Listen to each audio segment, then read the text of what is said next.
This episode of the Matt Feret Show is brought to you by the Brickhouse Agency. Brickhouse is a boutique independent health insurance agency that focuses on finding the right Medicare coverage for folks across the country. Matt's wife, Nikki, is the heart behind Brickhouse. She's great at making confusing things clear and is passionate about helping people find a Medicare insurance policy that suits their individual needs. To schedule a free one-on-one appointment with Nikki or a member of her team, head on over to brickhouseagency.com or simply call 844-844-6565 and someone will help you schedule a phone call or a Zoom meeting. The consultation is free because the insurance companies pay Brickhouse, not you. There's never any pressure or obligation to enroll. Your clearer, simpler Medicare journey is just a call or click away. brickhouseagency.com.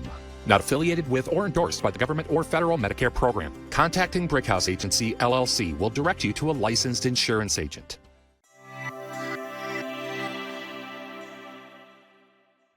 Welcome to the Matt Feret Show. Practical conversations to help you thrive in midlife, retirement, and beyond. I'm Matt Feret, author of books and courses on Medicare and Social Security, and a former healthcare executive with decades of insider experience. I use that experience to help people make clearer, smarter decisions about health, wealth, lifestyle, and caregiving. Each week, I sit down with experts, insiders, and fascinating people to explore what it really takes to thrive, finding purpose, building stronger relationships, and creating a sense of meaning and community in the second half of life. Together, we'll light the path towards your wealth, wisdom, and wellness. Welcome to the conversation. After a brief summer hiatus, the Matt Feret Show is back. Hey, everybody.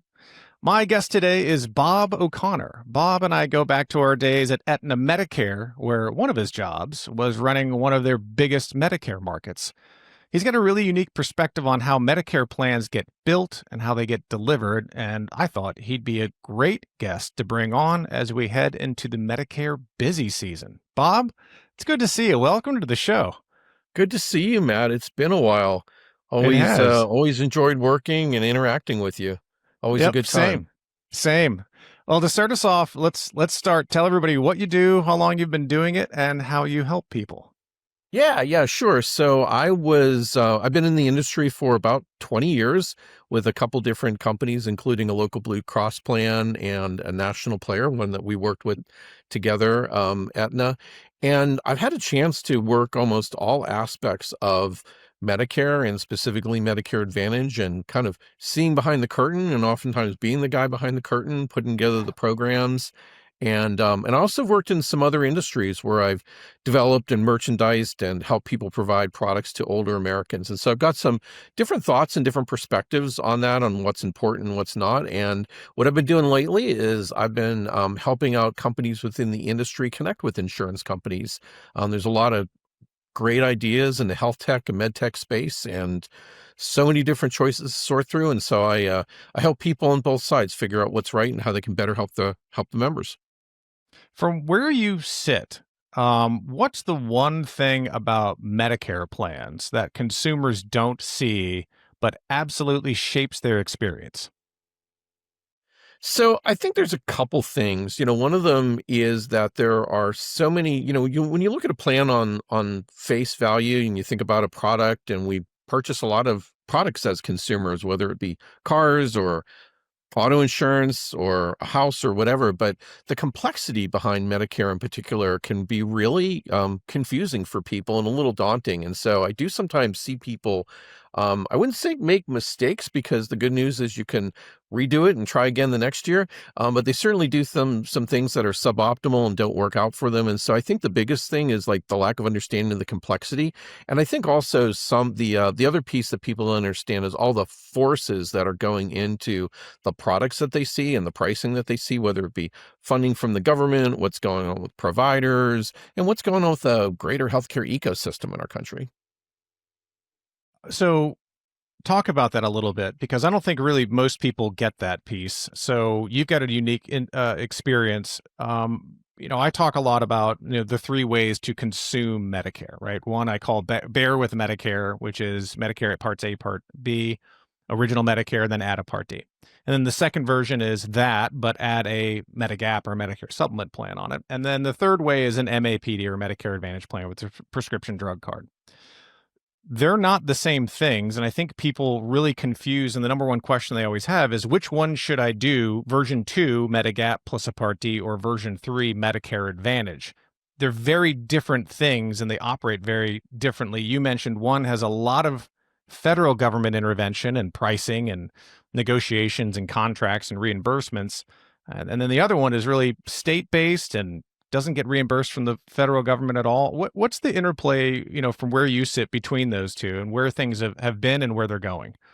Well, I think the important thing with option B is the federal government and Medicare is still your partner in this, because the Medigap product isn't covering 100% of the person's care. It's actually wrapping around traditional Medicare. And so I think it's always the underlying funding from the government that is driving a lot of that. In the case of the Medigap programs, they are standardized nationally. And so while they are governed by state filings, they're pretty standard nationally. And again, somewhat regulated by the government, but not as closely as the Plan C, the Medicare Advantage plans are. But if the Medicare trust fund is struggling, then, the program will change, the funding will change. One of the interesting things, I know you remember earlier in the year, there was a lot of discussion about prior auth, kind of a little bit of a nerdy topic. I'm guessing we'll get to it later. And so if you think about a Medicare supplement, and I know we'll dive deeper on them, but just at a very high level, it's traditionally with a Medicare supplement, it's like, hey, I'm going to pay my money as a premium. I'm not going to pay as I go. I don't have to worry about copays and things like that. And I can go whatever doctor I want. And I'm not going to have somebody telling my doctor what to do. And while that's still all directionally true with Medicare supplement, like, now there's a little bit of an asterisk on it. On one hand, a lot of the newer Medicare supplement plans have cost sharing on them, whereas some of the older ones didn't. And then the other thing, and this is almost mind-blowing, is, to me at least, is the government is actually doing a test in 6 states this next year to add prior auth to traditional Medicare. I mean, like, that's really interesting. And a big game changer. And, 6 states, and I'm sure it's going to be like super light touch, not a big deal, hardly noticeable other than to the folks in your doctor's office. So I'm sure they'll find it annoying. But like, is this the start of a trend? Is this something new? And because you know how this stuff starts, it starts little, it's a pilot, it's a test. And if it works out, it'll be the new normal. And then, it really brings together and makes, as does tend to happen over time, the products and the choices more similar than different. And I think that's true. Think about Medicare Advantage 5 years ago, 10 years ago, and there were drastic differences in Medicare Advantage plans, drastic differences in what benefits they offered, drastic differences in network. And, over time, and I do think we're going into the cycle where it's going to flip again and things will start to differentiate more. But if you looked at the products the last 3 years in a lot of metros in this country, they're awfully the same. Yeah, they are. That prior auth piece, and then I know we're nerding out a little bit for the audience, but prior authorizations are, what happens in managed care. One of many things that happens in managed care, which is your doctor orders something and the insurance company says, whoa, whoa, whoa, wait a minute. And this is a silly example, but I still use it all the time. You have a pain in your shoulder and the doctor authorizes an MRI and the insurance company goes, whoa, whoa, whoa, hold on a second. Did they do physical therapy and did they get an x-ray first? Cheaper. Did you try those things before ordering a multi-$1,000 MRI? And now that tends to annoy doctors and it tends to annoy patients, but that's some sort of cost control built into the system. And traditionally, original Medicare Parts A and B have never done this. And that was one of the benefits of buying a Medigap or a Medicare supplement policy, which is, if Medicare pays it, the supplement pays it. Well, Right. That pilot is now starting something new, which is actually Medicare themselves are starting to go, wait a minute, we need some prior authorization rules in original Medicare. And you follow the same news that I do, I'm sure. I mean, the Wall Street Journal and others have been all over companies in the last 24, 36 months about Big their news. Yep. their really tough and stringent prior authorization rules.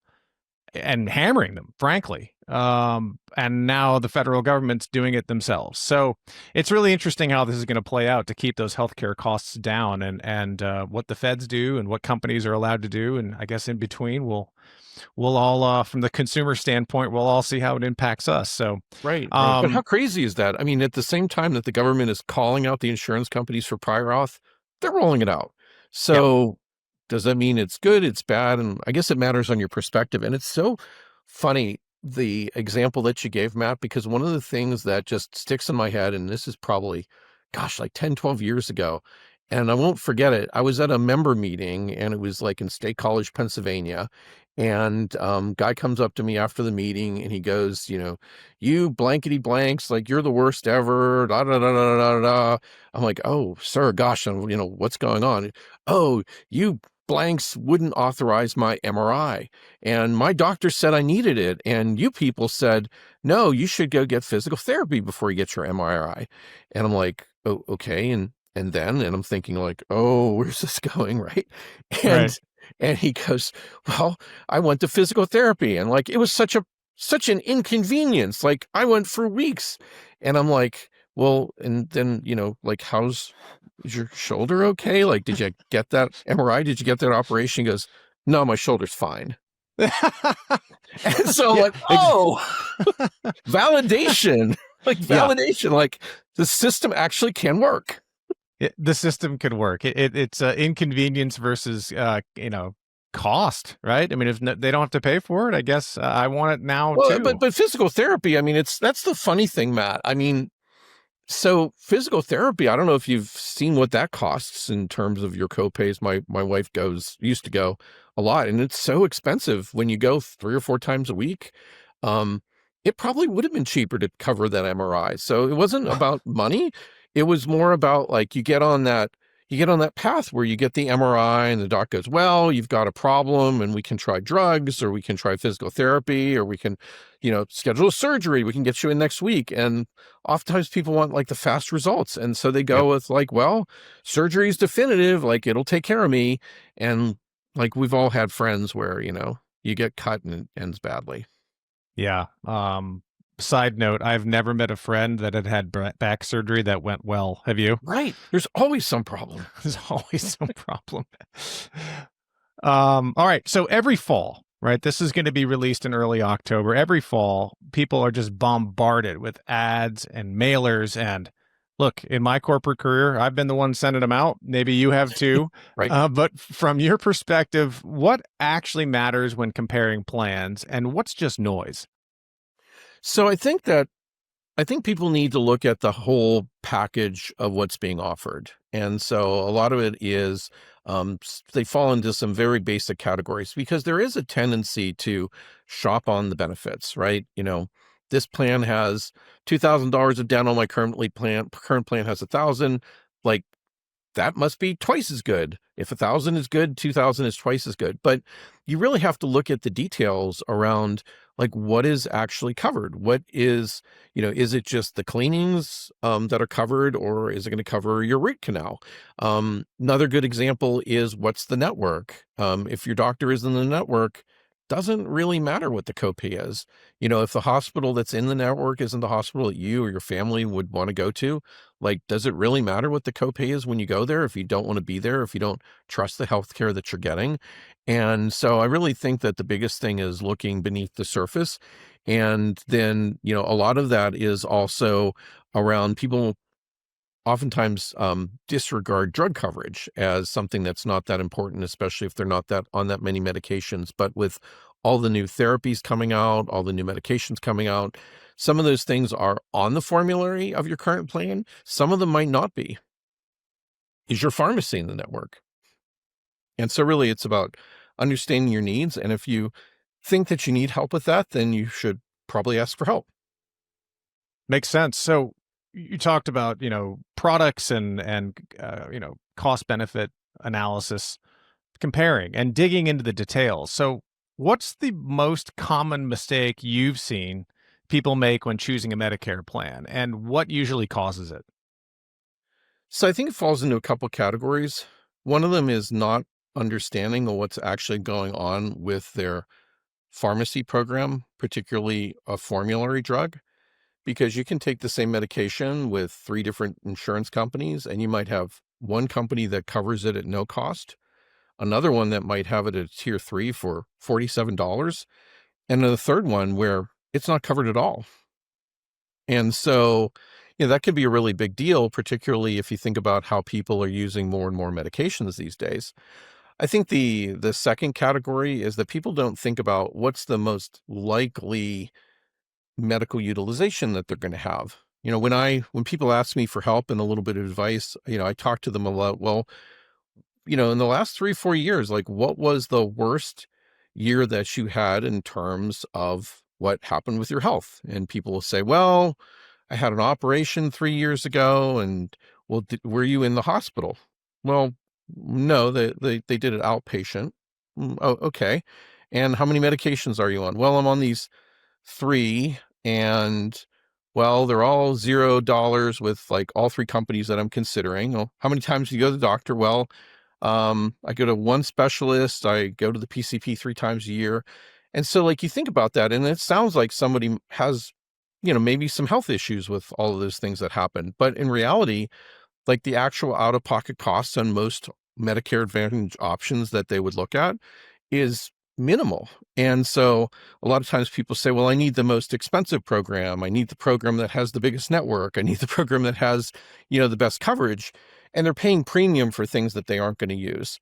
Or conversely, they're, chasing after things that have low medical copays and giving up on some of those extra benefits that they could qualify for. But, so it's really about understanding, like, what is actually most likely going to happen to you next year? And if things go worse than expected, like, how bad could it be? Because chances are, like, financially, it's not going to be that bad. And making a conscious decision to self-insure on a little bit of your potential healthcare needs versus spending money up front for things that have never happened before, I think is where people need to take the balance. In that vein, do star ratings on Medicare Advantage plans really matter, or is it more marketing than meaning? I would say it's more meaning than marketing, actually. There's quite a bit to it. And, the interesting thing, and again, this kind of goes to a lot of what goes on underneath the surface with Medicare, is the stars rating are different measures that the federal government has chosen to designate as measures of quality. And you could think of it like on a very superficial level, simply as a good housekeeping seal of approval, but it's a little old school there, but it's actually a lot more than that. To some extent, it's the federal government manipulating the system to, like, push it in the direction that they want. But at the same time, like, everything that's in there is real life healthcare.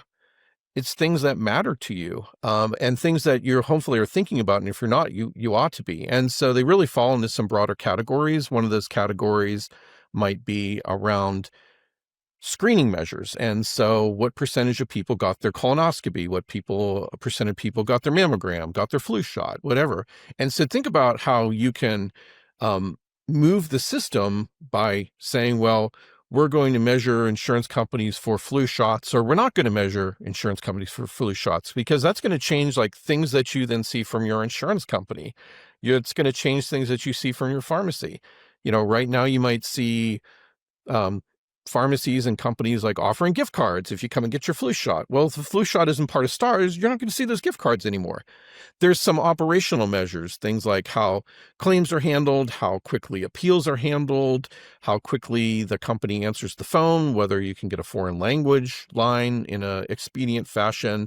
And then some of the more interesting ones, and they were weighted really heavily a couple of years ago, but less so now, would be survey measures. And so those fall into a couple categories. One of them is just a pure member survey. And so it'll ask you about, how do you feel about the quality of your insurance company? How do you feel about the quality of your physician? And surveys are really funny because, you catch me, grumpy, maybe you're going to get like a different survey outcome than if you catch me when I'm happy. And I think everybody is the same thing. And then there's other surveys where it's a longer term survey where the government surveys the same person over a period of time and asks them about changes of their physical and their mental health, and whether or not their physician is asking about their exercise program and everything else. And that's kind of a funny thing too, because, how's your mental health, Matt?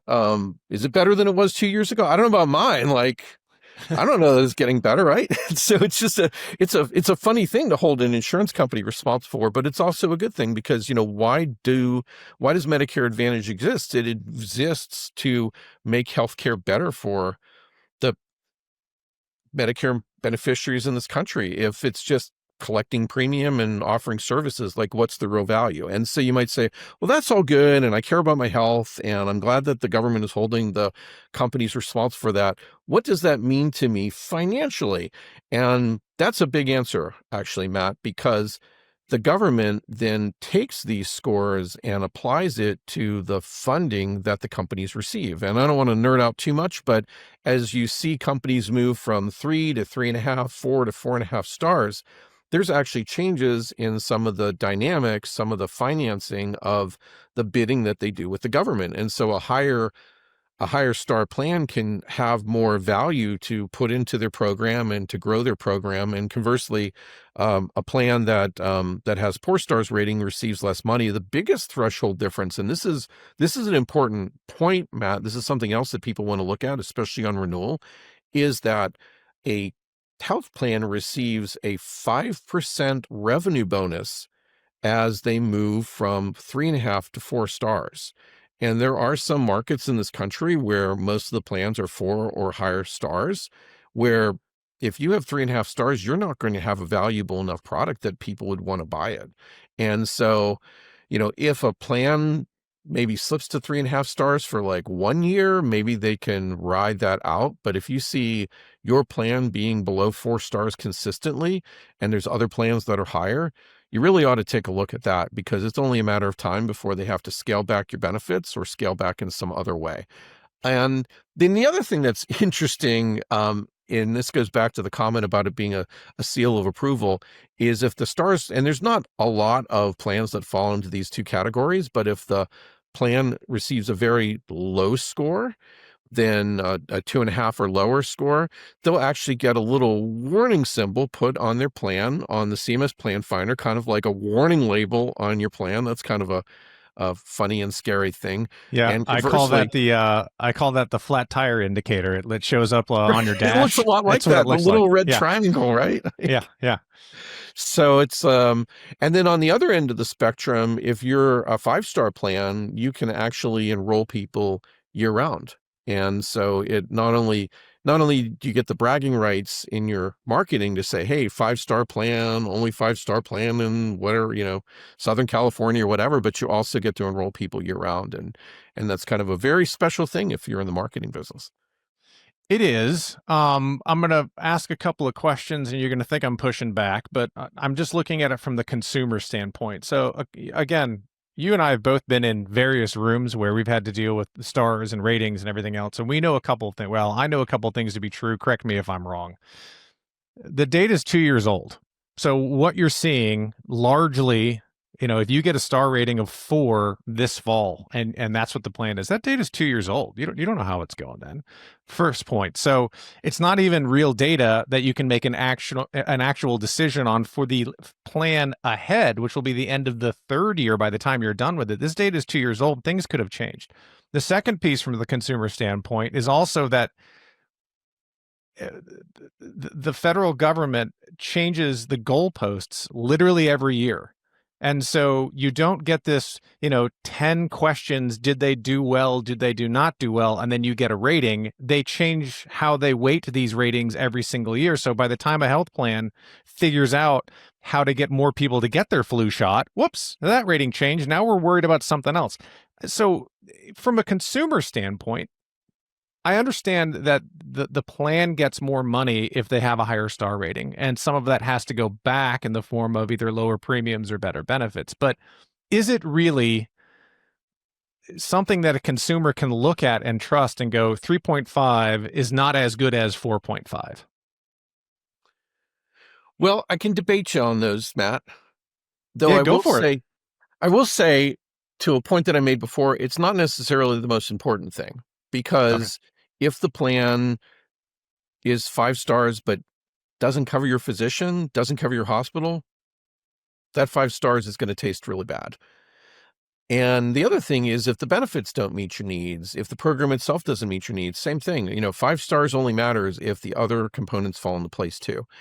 In terms of the timeliness, that's a fair point, but everything lags, keep in mind. And so, and again, to go like further behind the curtain, if you think about how these programs get priced, the program that you're about to see on October 1st was finalized in May, and it was mostly based on data from 2024. Mm. So the pricing data is 2 years old too. And so, because that's the completed year that they had to actually know whether the claims matched with what the revenue that they're getting or not. And so that's, and the other thing I would say is that while these programs, certainly in terms of the benefits change, companies don't change that fast. If it's a good company that thinks customer service is important, like that's not going to massively flip year over year. If it's a company that thinks particular aspects of healthcare are important, yeah, medical directors come and go, but largely you're not going to see huge differences in a 1 year period anyway. Things tend to run on a trend line. I'd like to think about Medicare Advantage in particular, and I think also Medicare Supplement as fairly linear. You can predict what's going to happen unless the variables change. You can predict what's going to happen a year or 2 years down the road. And I think you make a really good point, that second point around how the goalposts move.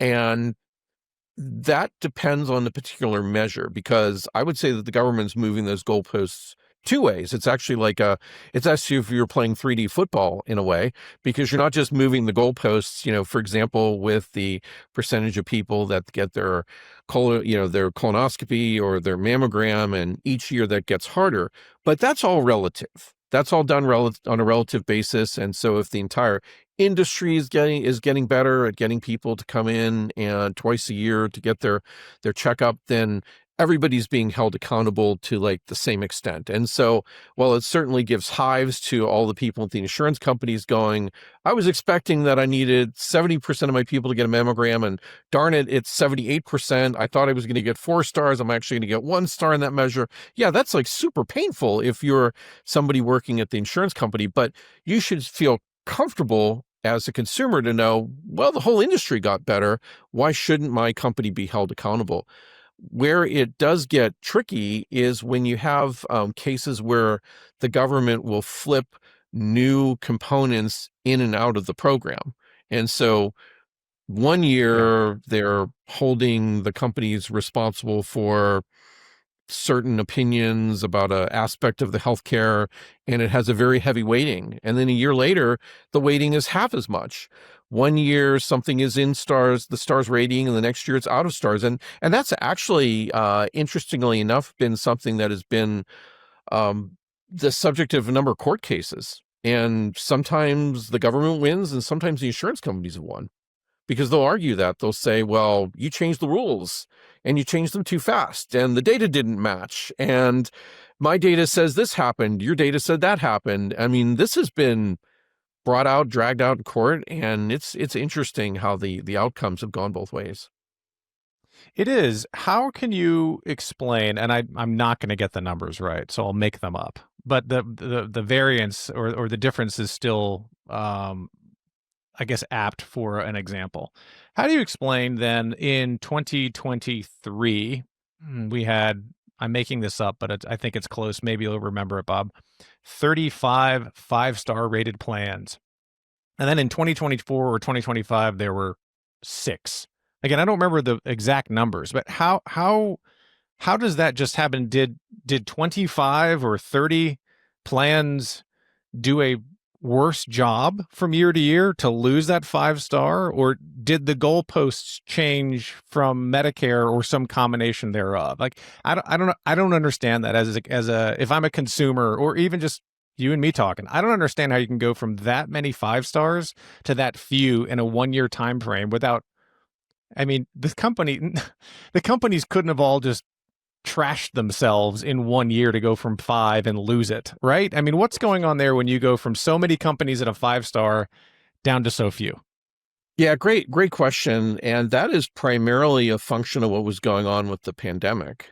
And we forget that and again, with the data lagging by a couple of years, that's exactly what was going on with the pandemic, because the federal government actually eased up on the stars ratings and drastically changed them to make it more achievable for the companies, because otherwise some of those would have cratered. Because keep in mind, there was a full year there where people didn't get care, practices were closed, hospitals were filled up with serious COVID emergencies, and so you couldn't get care if you needed it.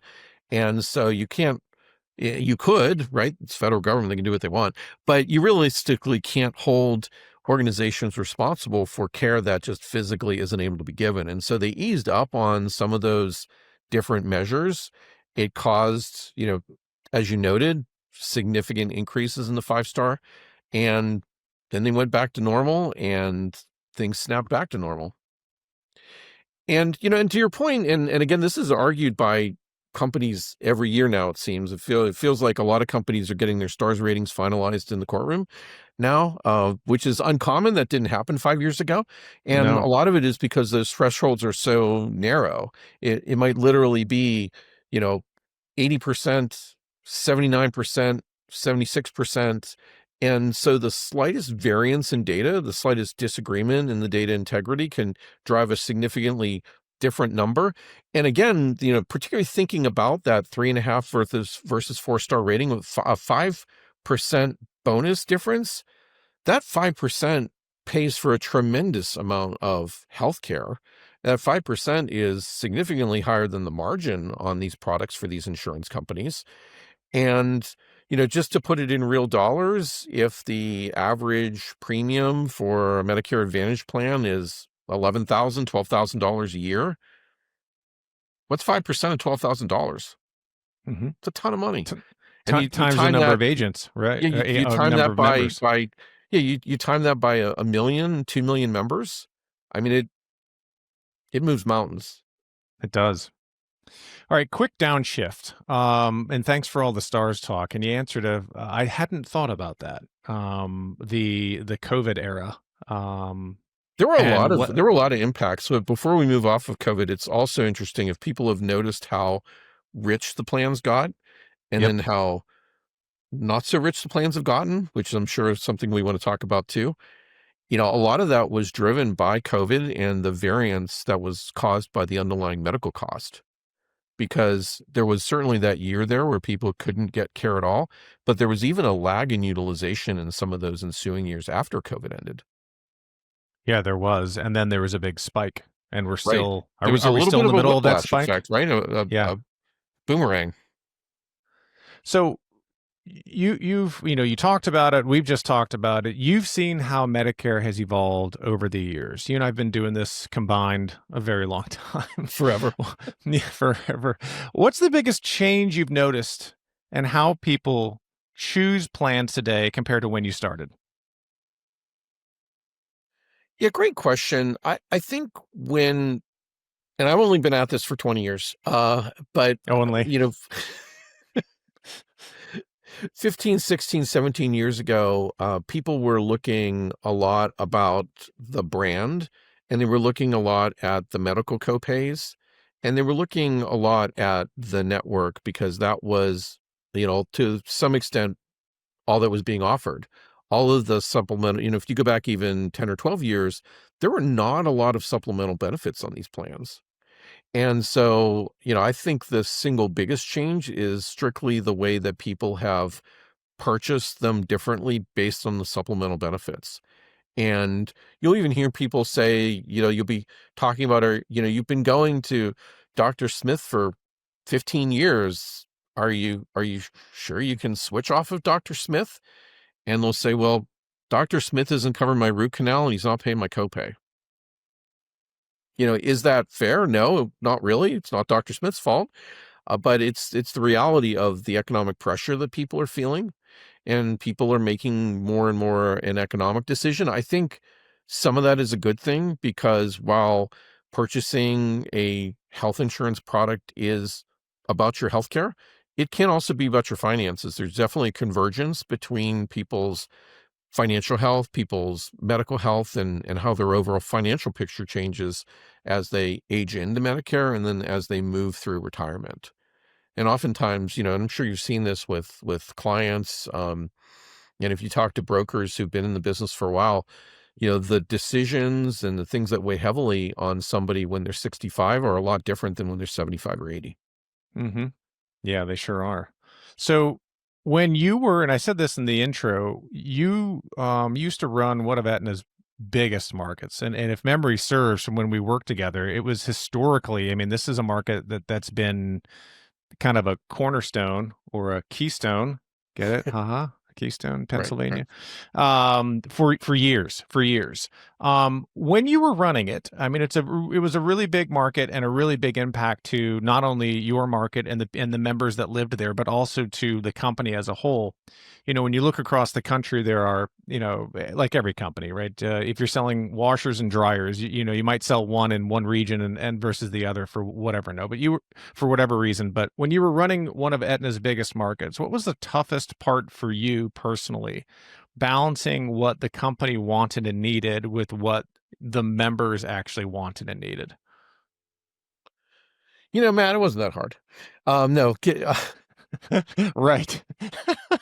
all kidding aside, it's really about taking a longer term view of how you're managing a portfolio of products and a group of members, understanding that you can make a decision that might make everybody happy, whether it be the member or the company or whomever any given year, but you ultimately have to balance it out over a rolling 3 or 5 year period. And so that's part one. And the other part is understanding that every consumer is different.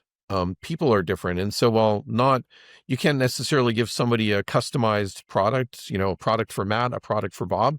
You can definitely, look at what the different aspects are of Bob versus Matt and to create the right product and to make sure that you're offering products that in a portfolio that people can move through as they're having changes in their life. As, if you're making a decision around your housing, for example, later in your life, you might want to go somewhere where you can start in a patio home and get more services and more care as you go along.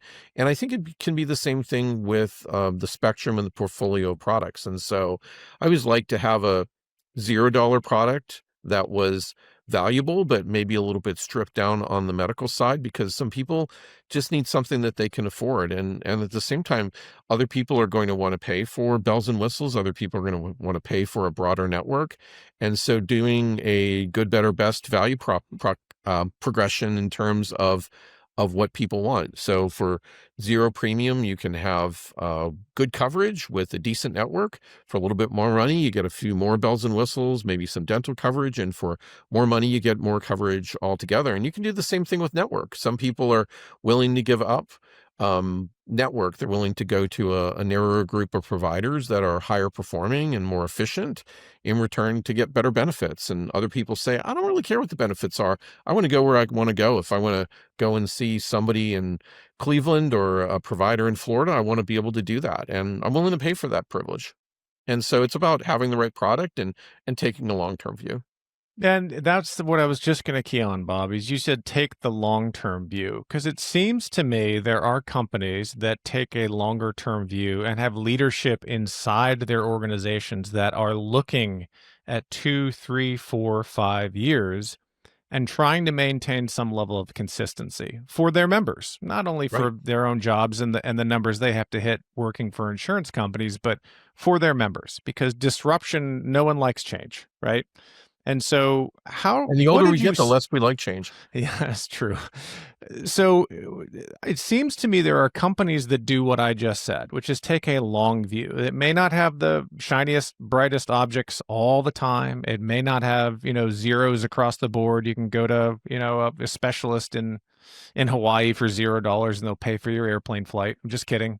But they seem to maintain some sort of consistency. Yet we also see other companies, sometimes state-based or regionals or startups, that blast in and go, we're going to we're going to go attack that stable long-term view company with the broadest network, the richest benefits, the most bells and whistles. Do you see the same things I see? And if so, or if not, advice would you give to the consumer when they're kind of looking at this? Do I stay where I am with the product that I have? And do I stay with the company and the company I have, or do I move? I think a lot of it has to do with the person's personality and what their own personal economy looks like. If you think about it, and we all have this, I've had the same auto insurance company for 25 years. If they canceled me or gave me too high of a price or didn't cover my claim, I'd go shopping in a second. But if I'm happy, I'm happy. I think health insurance is a little bit more dynamic and a little bit more complicated. And I also think that there are more companies to consider when you're looking at health insurance. And so I would say that if you see one little change, you see something that you can live with. Like I feel like the people that are changing their insurance every single year are putting themselves through a lot of work. But I think the people that picked their insurance when they were 65 and never looked back, I think those people are making a mistake, because I've seen some like crazy changes, not just companies I worked for, but other companies too, where products that were the product even 5 years ago are terrible. They're terrible products. And I think people need to, if they get a big change, they need to take a look. But even if they don't get a big change, they ought to take a look every 2 or 3 years. Personal opinion. I share that opinion. And there's a All lot of right, ways to get that information. I mean, there is a lot of information online. Some people write books where you can learn about how to prepare for Medicare. And thanks. and you can always get a second opinion too. Yep, you can. All right. So again, this is October. This is going into the planned busy season. Again, you've been there, I've been there, but you've sat in different seats than I used to sit in. So I'm interested behind the scenes, the companies you've worked for. What really goes on during this time frame inside Medicare companies that most people have no idea is going on? Well, you got to always kick back and take a good nap in the afternoon. Oh yeah, said no one in the Medicare industry. Said no one during- ever in the Medicare Yeah. business. Yeah, and it's funny because there used to be a couple times of the year where things would quiet down, right after you filed your bid or right after the annual election period ended. But I would say there's no downtime anymore. But it is a very seasonal business in terms of different things, different times of the year. And so certainly ramping up for the annual election period, October 1st, and then the selling season, October 15th, there's a tremendous amount of preparation work that goes on in terms of preparing all of the different enrollment and sales areas to make sure that they have the proper materials, the proper education, and that they understand the changes that are happening in the product. This year, there's a number of insurance companies that are terminating products, and along with those termination of the products, go the termination of the members out of those products, and those members needing to be serviced and taken care of. And so making sure that those members are being communicated with, obviously a big deal this year. I don't know whether you probably know this, Matt, because you read the same stuff I do. I think it's about 1 million people that are losing their insurance this year. Oh, I think it's going to be over 2 million. I think it's going to be over 2 million. Yeah, because reading like last week's newspaper. Yeah, right, maybe no, I need I to think look online instead of the newspaper. I've been talking about this for about a month and a half, because I just like you, I hear things and then I put two and two together, and I've got a nice little start adding them up. And Bob, if you just look at the majors that have publicly said stuff, you're already well past 1 million. And that doesn't even count the state-based Blue Cross Blue Shield plans, Right. the brands that are more regional that someone in California might not recognize if they're in New York, or someone in New York might not recognize if they're only in California. So I think really it's going to be 2 million and 2 million plus, because at the final numbers last year, so this was for plan year 2025, it was actually 1.8 million. That was the final number of people that got service area reduced for 2025. In fall of 2024, I think it's more. I think it's more this year. I think it's going to be 2 million. Now, I'm often wrong. I hope I am. I hope it's less than 2 million, but I think it's going to be 2 million people who are just going to have their insurance deleted, which I don't know. I feel really strongly about, and I understand, again, we both worked in for insurance companies. I understand why. It just still pains me to see that kind of thing go on for someone who's, needs health insurance and Right. doesn't have guidance or family members, or they're in the middle of chemo treatment, or they're literally in the hospital, in December. It just puts the consumer in a really, really tough spot. And the It does. Medicare rules. Yeah, I feel like I'm lecturing here. I don't mean to. I feel like No, I'm but gonna the and Medicare. I want to finish answer your question, but then I do want to come Yeah, back to that because I think it's yeah, important for your listeners to know if they're one of the 2 million people, what that actually means for them and what their options are. yep, Um, So that's the sales area. The sales area is working hard. The enrollment area is working hard. There's a lot of marketing communication that goes out, communication to the agents, communication to the members. Some of that has to go in September. Some of that has to go in October. And there's a lot of work that companies are now doing in terms of trying to retain their members, because if you lose members, you are not going to be a very successful insurance company. There is a lot of work on the operational side, not only processing the applications, but there's a lot of communication that goes back and forth between the companies and CMS. And so you will find cases where if something doesn't totally match a transposed digit, something that can't be read, they submit a file to CMS, it bounces back. Some people might think they've got insurance with a new company, and they don't. People forget that if they get a little confused and fill out more than one application, chances are this last one in is the one that's going to stick, but not always, because again, there can be all sorts of disconnects. And then keep in mind, that enrollment period for most people, unless they were canceled, does end on December 7th. And so there's a hmm lot of last minute communication, a lot of activity around that. And then I think some of the most important things are around Jan 1 readiness. And so you have to make sure that people have their ID cards. You have to make sure that they have, if they're needing to be enrolled with a particular primary care physician, that primary care physician is assigned to them, is in the network, is actually in their area and not assigned to some PCP 500 miles away. And you have to make sure that your systems work with the new plans and the new benefits on January 1st, because CMS has zero tolerance for imperfection. Believe it or not, zero tolerance for imperfection with insurance companies. If your member goes in on January 2nd and there's a problem in the pharmacy, heads will roll, yep, as they should. I mean, yep, we pay a lot of money into the Medicare system.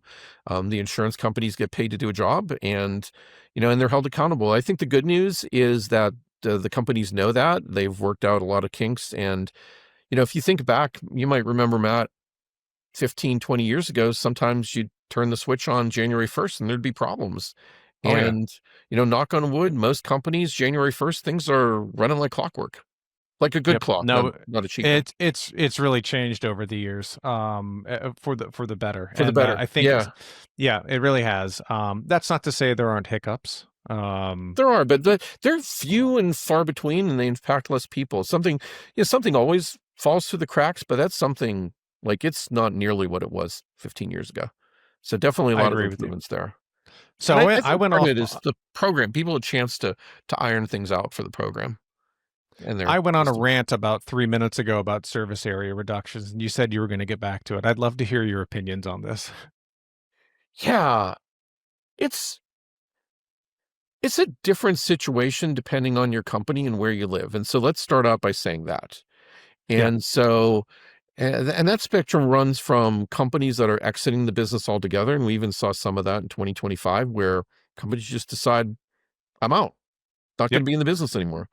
Yep. And so in that case, obviously you need to pick a different company, and you have to go through that whole day one process like you did when you were 65, worrying about the network, the formulary, et cetera, et cetera.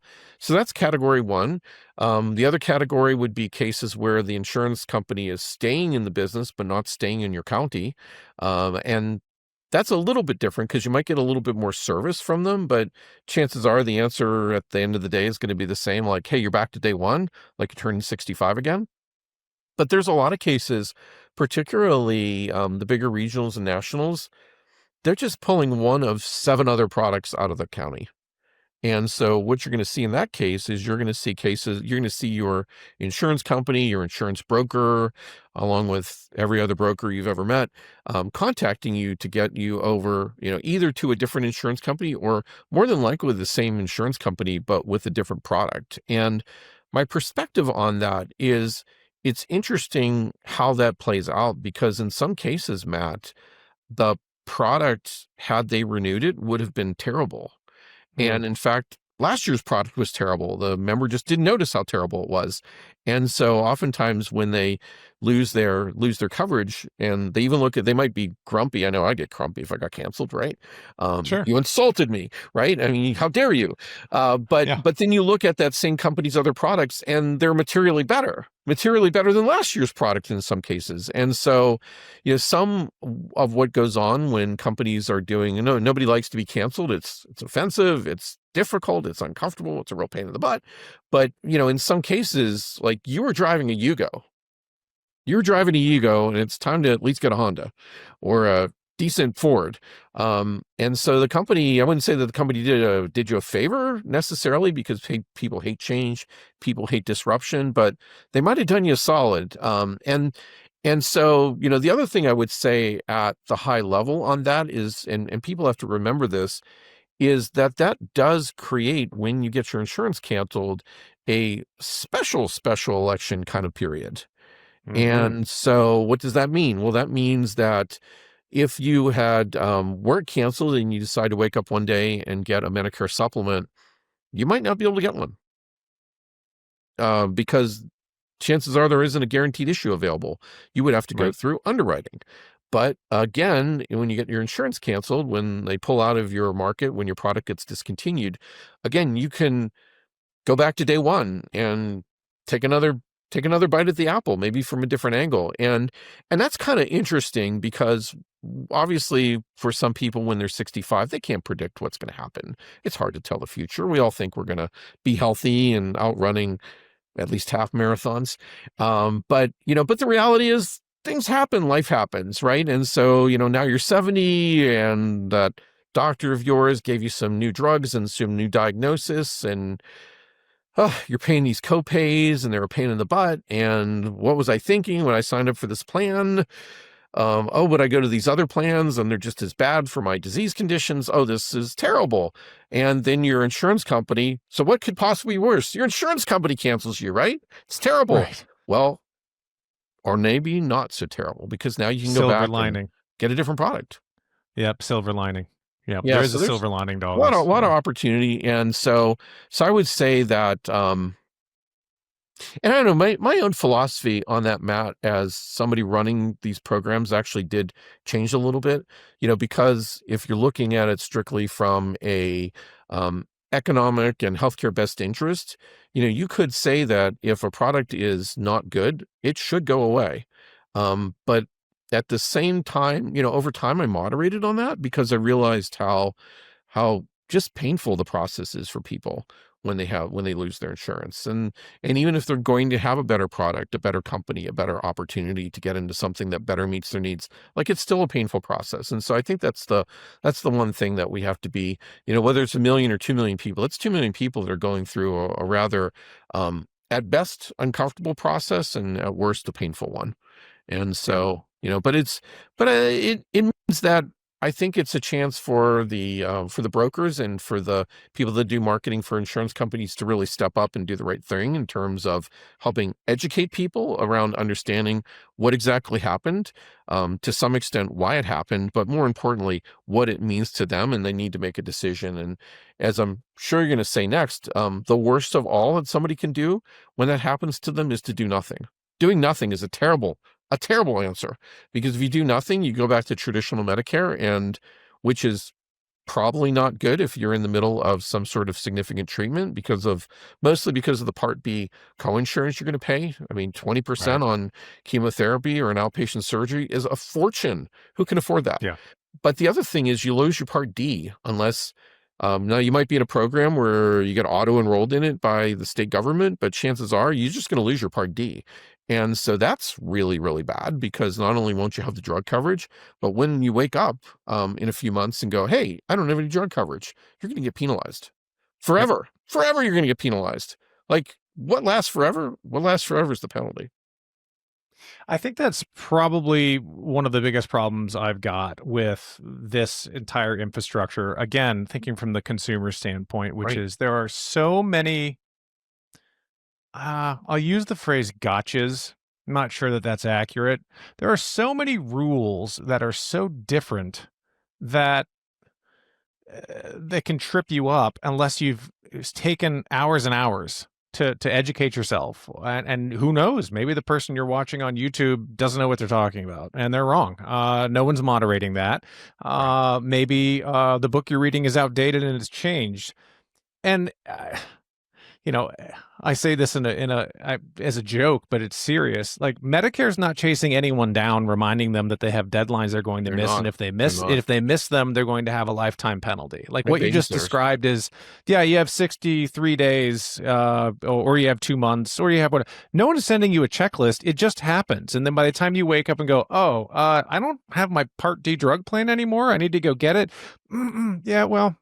Now you have a penalty for the rest of your life. Well, who told me that? Well, no one. No one. You just kind of had to know it. It was buried on a website somewhere. It was like, Yeah. in that Medicare New Handbook, you better have read the whole thing and remembered it, because it's in there, but it's probably on page 37. It's page 37, and it looks like a government form because it is. So I guess if I had a magic wand and I could wave it around and fix one thing with Medicare, it would be that. Some sort of condensed time frame and reminder system to people that is clear. That is something that they were communicated with and communicated to, that says, hey, something just happened. You lost your drug coverage. You lost your Medicare Advantage plan. And not just the black and white 12-point font New Times Roman that they get once. Have someone kind of walk through in plain English or Spanish or whatever language you choose of where do you go next, and not have so many of these one-off weird things, like I called them the gotchas. That's my magic wand. If you had a magic wand, what's one thing you would fix about the Medicare system for consumers?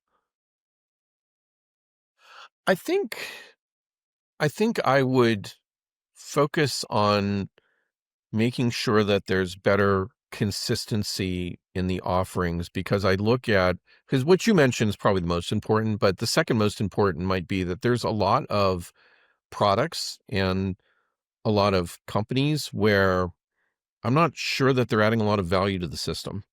And so I think that there's a need on the part of consumers to demand more, and not demand more in terms of benefits, but demand more in terms of, making sure that the products meet their needs. And I think as the government thinks about how they design these programs, especially with the pressure that, the federal budget is under, that we, continue to be transparent with how the system actually works, and also that we're holding all parties accountable.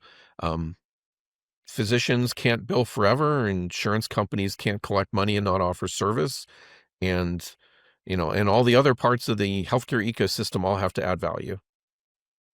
And I think most of them do, but not all parties in each of those do. So from a consumer standpoint, is that an ask or a push for consolidation? Is that greater or less I think regulation? it's accountability or is more than that consolidation, because I Okay. think the accountability will probably drive, it wouldn't necessarily drive consolidation, but it will drive the weaker parties out of the system. Okay. Everybody needs to step up and perform. Yep. And that's true no So- matter what part you play in it. We need the best insurance companies, we need the best providers, we need the best brokers. Yep. Because Makes there's not a sense. lot of extra All money right. floating around anymore, Matt. No, there's not. There's not at all. And getting back to your point around, we don't have a perfect system, but what that does mean is that consumers shouldn't try to go it alone. There's nothing wrong with asking for help. And so I think particularly if you're in those 2 million people that are losing coverage, don't just go to what your neighbor has. don't just go to the next thing that's offered by your insurance company. It's making sure that you're getting the best thing that's being offered for 2026, and that you're doing so with a company that is stable long term, because that's the other pothole that people fall into, is they chase whatever the best deal is. I'm under financial pressure, inflation, food's so expensive, I need the best deal. Well, you need a good deal, but the problem is, if you chase the best deal in 26 and it's not the best deal in 27, well, then you're back in that hamster wheel. You're changing your insurance all the time. You're worrying about your transitions of care. Is my drug covered? Like, oh, I thought my doctor in the network is, but they're not. And so, I think it's important, if people, particularly if they're getting, losing coverage, that they take a long, hard look, and they pick a company that's stable in their given geography, and that they do so by getting good advice. And getting it from an agent is a good way to get it. I think people should get a second opinion, particularly if their needs change, and particularly, if there's some disruption going on. And there's a lot of other, the other thing, Matt, is there's a lot of other disruptions that are going on too.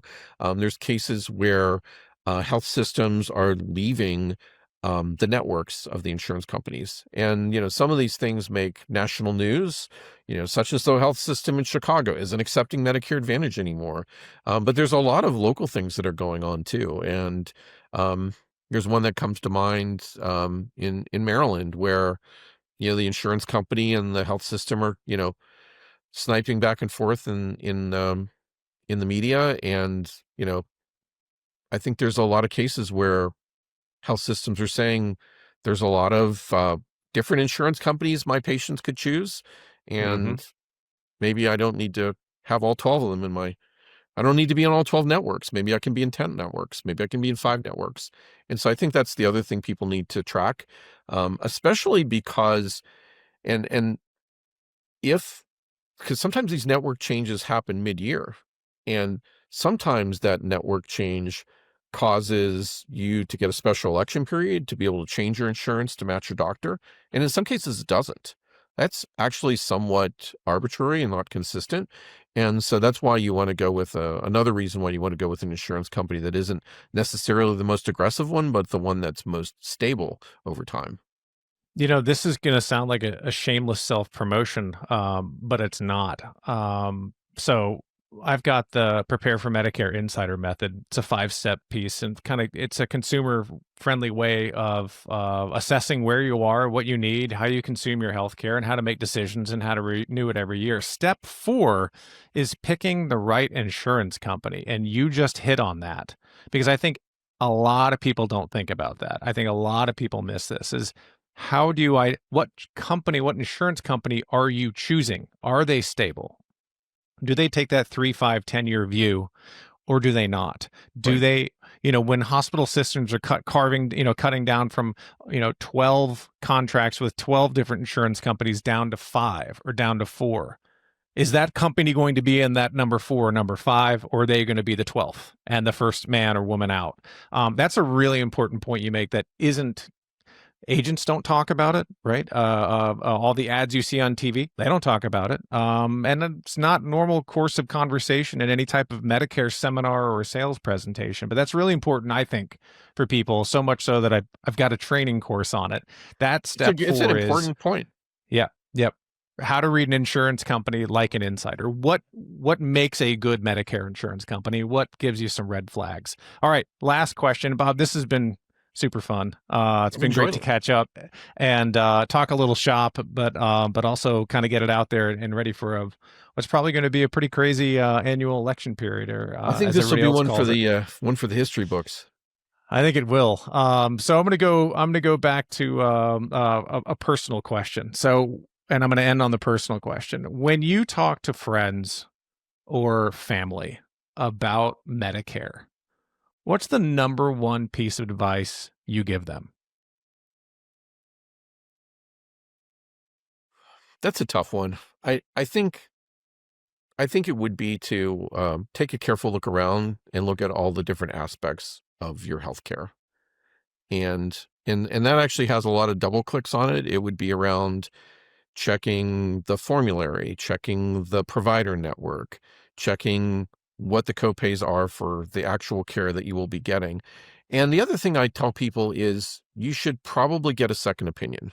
And that oftentimes can best be found from an independent agent, because I think it's good to talk to company people, and there's nothing wrong with that. If it's a company you're very interested in, by all means you should, but you should also talk to somebody who's got a full view. And the other thing, the other advice I give is exactly what we were just talking about around stability. I happen to live in Western Pennsylvania, and there's 3 companies that have been stable for 15 years. And so you could certainly pick one of those other than those 3 companies.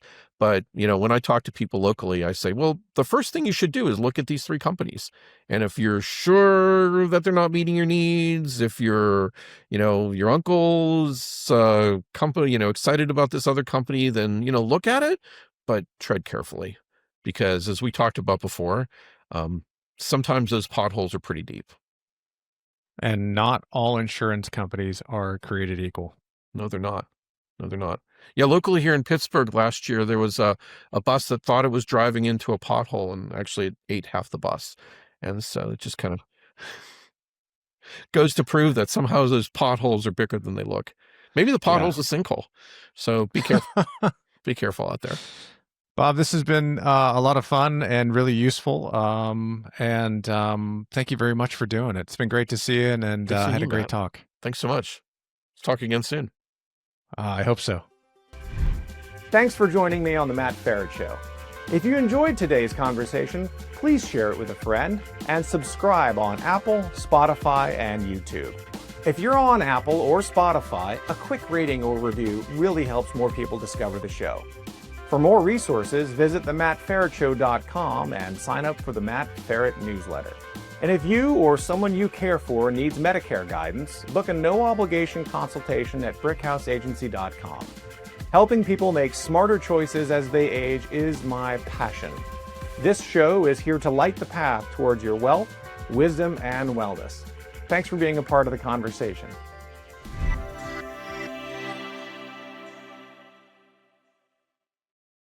The Matt Feret Show, related content, publications, and MF Media LLC is in no way associated, endorsed, or authorized by any governmental agency, including the Social Security Administration, the Department of Health and Human Services, or the Centers for Medicare and Medicaid Services. The Matt Feret Show is in no way associated with, authorized, approved, endorsed, nor in any way affiliated with any company, trademark names, or other marks mentioned or referenced in or on The Matt Feret Show. Any such mention is for purpose of reference only. Any advice, generalized statistics, or opinions expressed are strictly those of the host and guests of The Matt Feret Show. Although every effort has been made to ensure the contents of The Matt Feret Show and related content are correct and complete, laws and regulations change quickly and often. The ideas and opinions expressed on The Matt Feret Show aren't meant to replace the sage advice of healthcare, insurance, financial planning, accounting, or legal professionals. You are responsible for your financial decisions. It is your sole responsibility to independently evaluate the accuracy, correctness, or completeness of the content, services, and products of, and associated with, The Matt Feret Show, MF Media LLC, and any related content or publications. The thoughts and opinions expressed on The Matt Feret Show are those of the host and The Matt Feret Show guests only, and are not the thoughts and opinions of any current or former employer of the host or guests of The Matt Feret Show, nor is The Matt Feret Show made by, on behalf of, or endorsed or approved by any current or former employer of the host or guests of The Matt Feret Show.